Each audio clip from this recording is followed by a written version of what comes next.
प्रेमचंद मिश्रा जी हमारे साथ phone line पर आ गए हैं, उनसे बात करते हैं। एमएलसी हैं, कांग्रेस के नेता हैं, वरिष्ठ नेता हैं, प्रवक्ता भी हैं।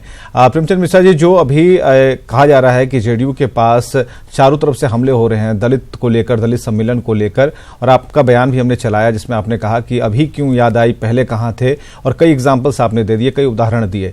अभी फिलहाल जेडीयू क्या लगता है कि अदर पार्टियां होने के नाते जेडीयू आप लोगों को कमजोर लग रही है, या फिर कुछ है इसके नीचे आधार भी है? देखिए, बिहार में बहुत ही एंटी इनकम्बेंसी चल रहा है। नीतीश जी को लेकर, बीजेपी को लेकर, लॉ एंड ऑर्डर को लेकर लोग ऑलरेडी परेशान है। जान माल लोगों का असुरक्षित है। आए दिन हत्या, अपहरण, ये आम बात हो गई है।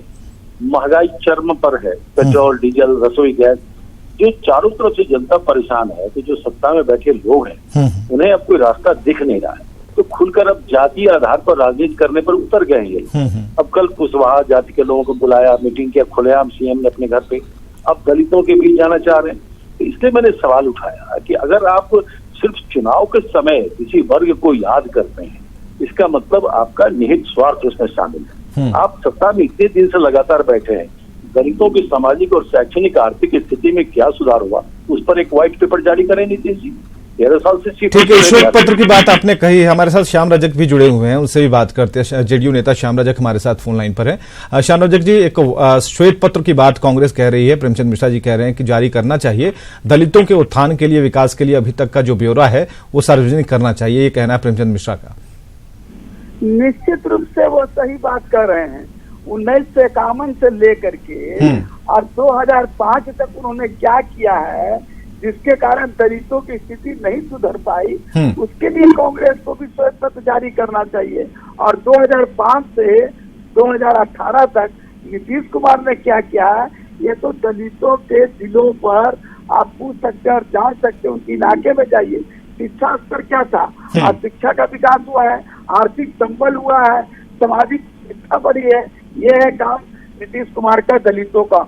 और कांग्रेस के लोगों को कहने का कोई नैतिक अधिकार नहीं है। अम्बेडकर साहब को चुनाव हराने वाले लोग, अम्बेडकर साहब को चुनाव हराने वाले लोग कि ये मुंह से ये बात नहीं लगती है। अम्बेडकर साहब जब मृत्यु के सैया पर थे और जब मृत्यु के चले गए, तब उनके लिए 2 गज जमीन की व्यवस्था नहीं की है, वो डीसीएम का जमीन।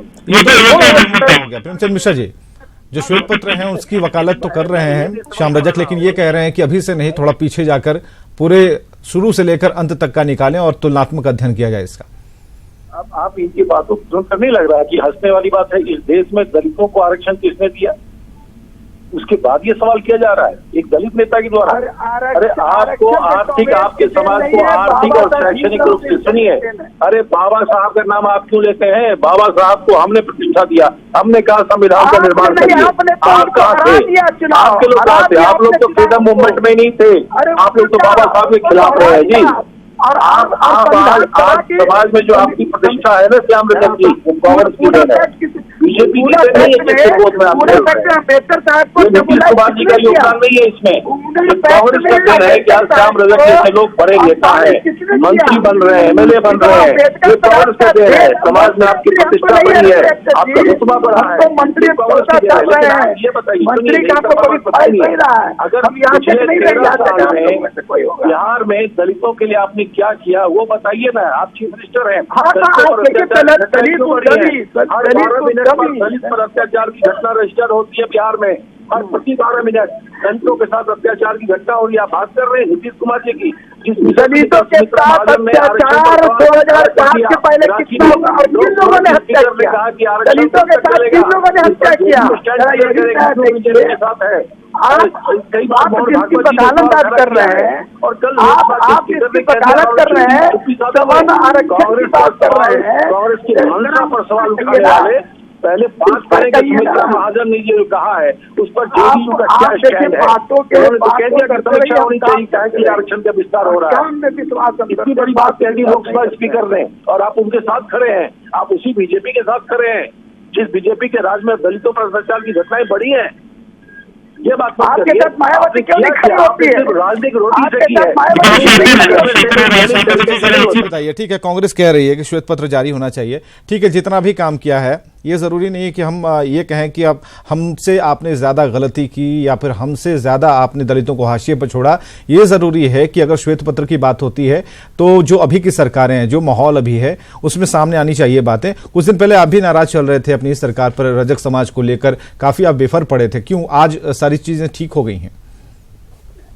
मैं नाराज कभी नहीं हूँ। श्याम रजक यहाँ से कभी नहीं रहा है। प्रेम जी को भी पता है, श्याम रजक हरदम अम्बेडकर की राजनीति किया है। हमको किसी से लेने के लिए हमने देने का हो रही है। आप गलत पार्टी में चले गए श्याम जी, आप गलत पार्टी में, वो आपकी कुछ नहीं है। मैं न तय करूंगा, ये मैं न तय करूंगा कि हम किस पार्टी को। हमको अफसोस होता है, आप एक सक्रिय राजनीतिक कार्यकर्ता है, अम्बेडकर साहब का सम्मान नहीं हुआ, चरण का आपकी क्या मजबूरी है मैं समझ सकता हूँ। कितना सम्मान होगा मैं जानता हूँ। आप गलत पार्टी में फंस गए, वहाँ आपके जैसे लोगों की जरूरत नहीं है। पार्टी में बताया, बहुत सही जगह फंसे हुए, जहाँ दलितों के लिए उत्तम योजना, दलितों के लिए आप लोगों को यूज कर रहे हैं नीतीश कुमार जी। नीतीश कुमार जी की नैया डूबनेबाजी है, नहीं कुछ के पहले कैसे मंत्रिमंडल विस्तार भी होगा, उसमें जगह किसी और को देने वाले हैं। मंत्रिमंडल के लिए हम कभी नहीं राजनीति किए हैं। नहीं, मंत्री पाँव के नीचे मंत्री पद रहता है। जी आपका भी, श्याम रजक जी आपका भी। चलिए, श्वेत पत्र की बात कांग्रेस की तरफ से हो रही है, लेकिन इसका जवाब जेडीयू की तरफ से जो आ रहा है वो ये है कि अभी से नहीं, थोड़ा पीछे जाकर पूरा श्वेत पत्र जारी कीजिए, अपनी सरकार के भी उन दावों को दिखाइए जब अपने दलितों का राग अलापा था और काम कुछ नहीं हो पाया था। हमारे साथ अमित सिंह लगातार जुड़े हुए हैं। अमित, प्रेमचंद मिश्रा को भी आपने सुना और श्याम रजक को भी सुना, विषयांतर काफी हो गया इस बीच में, हमने छूट भी दे रखी थी कि देखते हैं इस बीच से क्या कुछ निकलता है। बातचीत तैयार हुई और प्रेमचंद मिश्रा ने साफ तौर पर कहा कि एक श्वेत पत्र जारी होना चाहिए, जो मुख्य बातें हैं, लेकिन श्याम रजक श्वेत पत्र के जरिए इस बात को मानने को तैयार हैं, लेकिन वो कहते हैं कि कांग्रेस के शासनकाल में जो भी चीजें हुई उसका भी श्वेत पत्र जारी होना चाहिए। लेकिन आरोप प्रत्यारोप के बीच दलित जो हैं आज भी कुचले जा रहे हैं और पॉलिटिक्स के शिकार है, राजनीति के शिकार हैं। हालांकि इससे पहले कुछ दिन पहले ही श्याम रजक विफर पड़े थे अपनी सरकार पर और धोबी समाज के लिए आर पार की लड़ाई लड़ने के मूड में थे। बीच में क्या हुआ, भीतर खाने क्या हुआ, इसके बारे में हम बात नहीं करेंगे कि भीतर खाने क्या हुआ, श्याम रजक कैसे मान गए और किन विषयों पर माने हैं, आगे आकर अपने समाज के लिए वो क्या करने वाले, ये सारी चीजें हैं। अभी फिलहाल जो स्थिति बन रही है, आर पार की लड़ाई बन रही है, जेडीयू को क्या कुछ हासिल होने वाला है और नुकसान कितना होगा?